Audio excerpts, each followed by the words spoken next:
மார்கழி திருவாதிரை ஆருத்ரா தரிசனம் சிறப்பு பதிவு.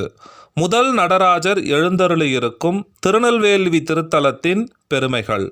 சிதம்பரம் நடராஜருக்கு சோழ நாட்டு சிற்பியான நமச்சிவாய முத்து ஸ்தபதி சிலை செய்தார். அவ்வூரை ஆண்ட சிங்கவர்மன் என்ற மன்னன் அஸ்வாமியின் விக்கிரகத்தை கண்டு வியப்படைந்தான். அது தாமிர விக்கிரகமாக இருந்தது. அதே விக்கிரகத்தை தங்கத்திலே வடித்தால் மிகவும் சிறப்பாக இருக்குமே என எண்ணியவன் முதலில் செய்த விக்கிரகத்தை பிரதிஷ்டை செய்யாமல் தங்கத்தினால் சிலை செய்ய உத்தரவிட்டான். ஆனால் அந்த சிலையும் தாமிரமாகவே மாறிவிட்டது.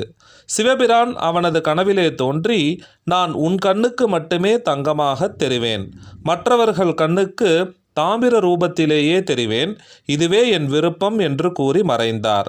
எனவே இரண்டாவது செய்த விக்கிரகத்தை சிங்கவர்மன் சிதம்பரத்தில் பிரதிஷ்டை செய்தான்.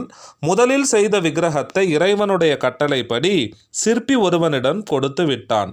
அவனது கனவில் தோன்றிய சிவபெருமான் முதலில் செய்த விக்கிரகத்தை சுமந்து கொண்டு தெற்கு நோக்கி செல் என கூறி மறைந்தார். சுவாமியின் விக்கிரகத்தை சுமந்து கொண்டு சிற்பி சென்று கொண்டிருந்தார். வழியில் ஓரிடத்தில் சுவாமியின் விக்கிரகம் அதிகமாக கனத்தது. அதற்கு மேல் அவரால் சிலையை சுமக்க முடியவில்லை. சிலையை அவர் செப்பறை என்ற இடத்தில் வைத்துவிட்டு களைப்பினால் தூங்கிவிட்டார். கண் விழித்து பார்த்தபோது விக்கிரகத்தை காணவில்லை. அவர் பதைத்து மன்னனிடம் முறையிட்டார். ராமபாண்டியன் அதிர்ச்சி அடைந்து சிலையை தேடிச் சென்றார். வேணுவனத்தில் ஓரிடத்தில் சலங்கை ஒளியும் யாரோ நடனமாடும் சப்தமும் கேட்டது. அந்த இடத்தில் மன்னர் சென்று பார்த்தபோது நடராஜ பெருமான் விக்கிரகமாக இருந்ததை கண்டார். அதன் பக்கத்திலேயே ஒரு குழியில் எறும்புகள் ஊர்ந்து சென்று மறைந்து கொண்டிருந்தன.